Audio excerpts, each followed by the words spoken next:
Olá pessoal, estamos na reta final da nossa disciplina de Química Inorgânica 1. Aqui é o professor Gilvan Figueiredo e essa é a nossa aula de encerramento. Então na aula de hoje nós iremos tratar de forma resumida dos elementos do bloco S e dos elementos do bloco P da tabela periódica. Começando aqui com o hidrogênio.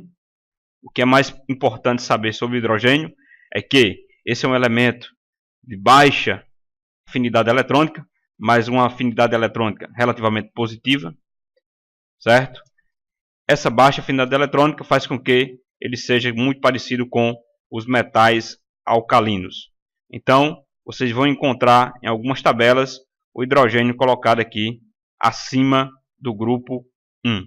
Esse elemento também apresenta uma elevada energia de ionização e por isso ele é muito similar aos halogênios, como por exemplo aqui ao flúor, tá? Bom, o hidrogênio ele é produzido de forma industrial a partir de uma reação bem simples, que é uma reação entre o metano, um hidrocarboneto, com a água, produzindo aí monóxido de carbono e hidrogênio. Podem observar aqui que o hidrogênio ele está na forma diatômica no tipo H2, que é o gás hidrogênio. Então essa é a forma industrialmente, encontrada de produção de hidrogênio. Em laboratório, como nós fizemos na nossa aula prática, a produção de hidrogênio pode ser feita a partir de uma reação de um metal com ácido. Ok? Bom, o hidrogênio também tem uma importância muito grande no uso em bombas termonucleares, e esse hidrogênio é um hidrogênio radioativo, que é o trítio, é um isótopo do hidrogênio, e ele é produzido, na maioria dos casos, a partir do bombardeio de átomos de lítio com nêutrons. Tá? Isso produz uma grande quantidade de energia, e o isótopo radioativo do hidrogênio, que é o trítio. O hidrogênio tem um aspecto ambiental muito importante, que é um combustível considerado limpo. A queima do hidrogênio gera apenas moléculas de água, e ele tem sido utilizado já, inclusive no Brasil, como fonte de energia para automóveis. Bom, pessoal, sobre os metais alcalinos, que é um grupo muito importante, é o grupo 1, que aí nós temos o lítio, sódio, potássio, rubídio, césio e frâncio. E uma das características dos metais alcalinos é que eles reagem com a água, formando hidróxidos ou álcalis. Por isso, o nome deles é metais alcalinos. Então, eu tenho aqui uma reação entre o lítio metálico com a água, H2O, produzindo hidróxido de lítio mais hidrogênio. Os metais alcalinos, eles são os maiores elementos da tabela periódica, com destaque aqui para o maior elemento, que é o frâncio, e são elementos de baixa eletronegatividade. Tá? Então, vocês podem observar aqui na tabelinha, o raio atômico ele cresce aqui da direita para a esquerda, de cima para baixo. Então, são os maiores elementos, com destaque, como eu já falei, ao frâncio. E a energia de ionização, ela cresce da esquerda para a direita, de baixo para cima. Apresentam baixa energia de ionização. Então, tem uma facilidade de retirar elétrons desses metais. Tá? Mais especificamente, retirar um elétron, porque eles estão no grupo 1. Então, tem a configuração de NS1. Então, tem um elétron na camada de valência. Esse elétron é facilmente removido para a formação de uma ligação iônica. Os metais alcalinos terrosos, por sua vez, eles diferenciam um pouco dos alcalinos, porque eles são mais densos, mais duros, e a reatividade é um pouco menor. Tá? Então eu tenho aí berílio, magnésio, cálcio, estrôncio, bário e rádio. Um destaque aí para o rádio, que é um elemento radioativo. Tá? Então, da mesma forma, são elementos que têm um raio relativamente menor e a energia de ionização já aumenta um pouco, com destaque para esses elementos, como eles terminam em NS2. Tá? Então, eles têm duas energias de ionização, primeira energia de ionização, segunda energia de ionização, com destaque que a segunda energia de ionização é muito maior do que a primeira. Certo? Então, na sequência, temos o grupo do boro, e aí no grupo do boro nós temos alumínio, galho, índio e talho. Tá? Nesse grupo nós temos o boro, que é um não metal, o alumínio, que é um metalóide, e galho e inditário, que são metais. Então, à medida que eu desço aqui no grupo, eu aumento o caráter metálico desses elementos. Tá? Uma característica importante desses elementos é que o alumínio e o galho, eles apresentam efeito alternante na eletronegatividade. O esperado era que o alumínio tivesse uma eletronegatividade maior que o galho, e isso ocorre o contrário. O galho é mais eletronegativo que o alumínio, devido ao efeito alternante. Tá? Então lembre dessa informação, isso é muito importante aí nas avaliações. Uma segunda informação importante para vocês é o efeito do pá inerte. Nós esperamos aqui nesses elementos do grupo 13, é que eles têm 3 elétrons na camada de valência, eles terminam em NS2, NP3, aqui é o bloco P. Então esperávamos perdessem 3 elétrons, mas em alguns casos ocorre um efeito do pá inerte. Ao invés de perder 3 elétrons, eles perdem apenas 1 elétron. Então, os elementos mais pesados, eles são estáveis quando perdem 1 elétron. Uma outra característica importante é o efeito diagonal. Nós podemos observar aqui que o boro ele apresenta muitas características similares ao silício. Tá? Isso é muito comum encontrar o efeito diagonal entre os elementos, os primeiros elementos de cada grupo com o elemento diretamente na sua diagonal. E aí uma característica importante uma similaridade entre o boro e o silício é que eles formam espécies poliméricas, óxidos poliméricos. Eu tenho uma estrutura aqui chamada de boranos e aqui eu tenho os silanos. Então boranos formado com boro, silanos formado com silício. E uma aplicação muito importante disso é a formação de vidro do boro silicado. E aí o carbono, o grupo do carbono, muito importante, tem o carbono, silício, germânio, estânio e chumbo. Carbono e silício são não metais, germânio é um metalóide, estânio e chumbo são metais. Então vocês observam aqui que à medida que descemos no grupo, nós aumentamos o caráter metálico desses elementos. São elementos que têm na camada de valência NS2, NP2, então estão aqui no grupo 14.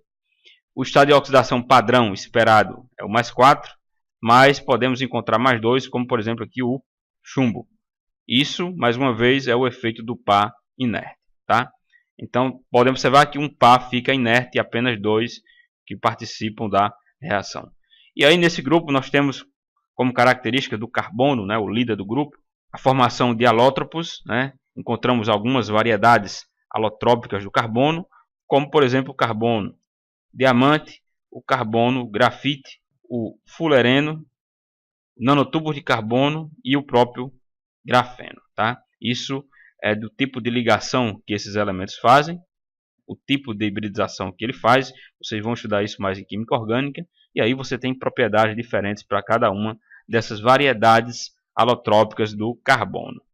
E aí passamos o grupo do nitrogênio. Na formação de compostos simples do nitrogênio, com elementos do grupo do nitrogênio, que tem aí nitrogênio, fósforo, arsênio, bismuto. Há uma grande variação de estado de oxidação na formação de compostos com elementos desse grupo.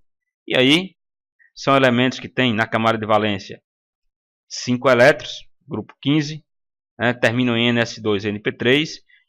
E por isso o estado de oxidação mais alto apresentado por esses elementos é o mais 5. O estado de oxidação mais 3 é o mais estável para o nitrogênio e para o bismuto. E no caso aqui do bismuto, nós encontramos o efeito do pá inerte. Então aqui eu tenho um diagramazinho que informa o número de oxidação que esses elementos podem fazer ligação, e aí varia até do menos 3 até o mais 5. Tá?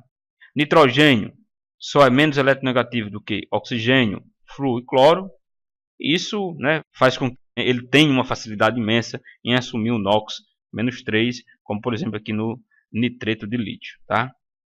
Essa natureza diferente aí do nitrogênio é devido à sua eletronegatividade, que é alta, o pequeno raio atômico e a ausência de orbitais D disponíveis para ligação.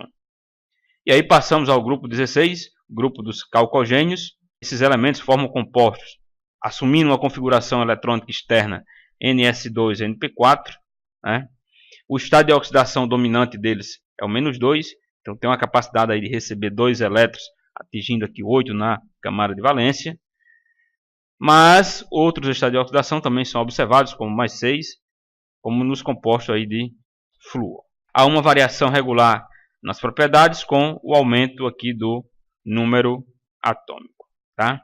E o caráter metálico desses elementos também aumenta à medida que aumentamos o número atômico ou descemos aqui no grupo. Passamos agora aos halogênios, né? É o penúltimo grupo aí da tabela periódica, liderado pelo flúor, né? São elementos de elevada eletronegatividade e elevada energia de ionização. Então eles têm capacidade e facilidade de receber elétrons, mas têm dificuldade em liberar elétrons. Então vocês podem observar aqui, ó, são os elementos mais eletronegativos da tabela periódica, tendo aqui o flúor como o mais eletronegativo, uma eletronegatividade igual a 4. E as energias de ionização são muito altas e apresentadas por esses elementos. São elementos que formam bastantes compostos e muito encontrado aí compostos, inclusive, que a gente utiliza no nosso dia a dia. E para finalizar, né, vamos agora falar sobre a nobreza desses elementos da tabela periódica, que são os gases nobres. Né, como destaque aí, eu trago os gases nobres, eles terminam, né, tem camada de valência NS2, NP6, então é uma camada preenchida. Isso faz com que esses elementos tenham uma baixa reatividade e são bem estáveis, mas não quer dizer que não tenham compostos. Sim, encontramos compostos com gases nobres. Duas características bem importantes deles é a afinidade eletrônica negativa, ou seja, o elétron que chega ocupará um orbital de uma nova camada, então eles não gostam de receber elétrons, não tem afinidade por elétrons, porque quando chega um novo elétron, esse elétron tem que ocupar uma nova camada e isso tira um pouco a estabilidade dele, certo? Além disso, eles apresentam uma elevada energia de ionização, isso devido à influência da carga nuclear efetiva, que é muito alta para esses elementos. Bom, pessoal, para finalizar, eu deixo para vocês mais uma vez as duas referências, né, mais importantes dessa nossa disciplina, que é o livro de Química Inorgânica do Peter Atkiss. É um livro muito bom de ser estudado. E temos também o livro de Química Inorgânica Não Tão Concisa do J. Delis. Então são duas referências bases para vocês estudarem. Obviamente, esse conteúdo todo está disponível no nosso fascículo de Química Inorgânica 1. As aulas que estão disponíveis para vocês, a aula em PDF. E vocês podem estudar de forma bem interessante. Tá? Vou deixar uma mensagem final aqui para vocês. Primeiro, uma mensagem do nosso querido professor Álvaro Crispim, né, que, em síntese, ele diz que nós precisamos educar o cidadão quimicamente, que a química ela é muito útil, mas em alguns casos ela pode ser problemática, principalmente quando ela não é compreendida de forma correta. E uma mensagem de Paulo Freire, que a gente já viu bastante aí nas nossas aulas, que diz o seguinte, que ensinar não é transferir conhecimento, mas criar possibilidades para a sua própria produção ou a sua própria construção. E desejo no final de tudo isso que vocês tenham gostado do conteúdo, tenham gostado da forma trabalhada, da nossa interação, das nossas aulas presenciais, das avaliações. E desejo no final de tudo isso que vocês tenham sucesso nas avaliações, tenham sucesso na vida profissional de vocês, tenham sucesso enquanto professores de química. Um grande abraço e até a próxima.